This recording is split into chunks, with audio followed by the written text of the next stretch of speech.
ወንድሞች እህቶች አሁንም ደጋግሜ ነፍሴንም እናንተንም የማስታውሰው የተፈጠርነው ለአምልኮ ነውና አምልኮን በአግባቡ ከመፈጸም ምንም አይነት ጉዳይ ቢዚ ሊያደርገን አይገባም።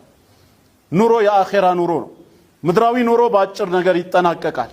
አገኘንም አጣንም፣ ጤነኛም ሆን በሽተኛ፣ ሰላም ባለበት አካባቢ ኖርንም ወይም ረብሻ በበዛበት አንድ ቀን በሞት መገላገላችን አይቀር።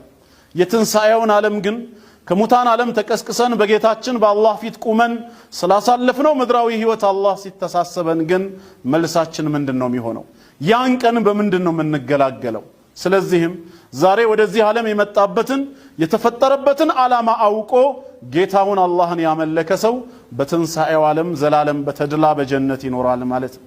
አላህን ያላመለከ አላህን ከማምለክ የኮራ በአላህ ላይ ክዶ የሞተ ሰው ከሆነ ግን ዘላለም ጀሃነም እሳት ነውና የሚዘወትረው ለነፍስያችን ልናስብላት ይገባል።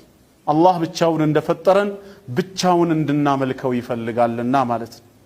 በሌላም ስፍራ ላይ ለረሱል ሰለላሁ ዐለይሂ ወሰለም ለነብዩ ሙሐመድ ዐለይሂ ሰላቱ ወሰላም ምንድን ነበር ያላቸው?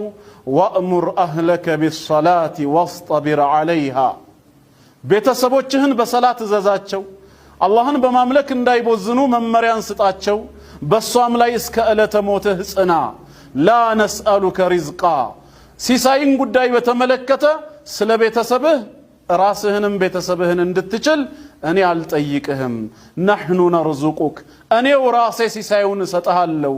ወልዓቂበቱ ሊተቅዋ፣ ምስጉኒቷ መጨረሻ አላህን ለሚፈሩ ጥንቁቆች ናት በማለት የትንሳኤው ዓለም ዕድለኞች ዛሬ በምድር ላይ የተፈጠሩበትን ዓላማ አውቀው አላህን በብቸኝነት አምልከው የሞቱ ሰዎች ብቻ እንደሆነ ገለጸ ማለት።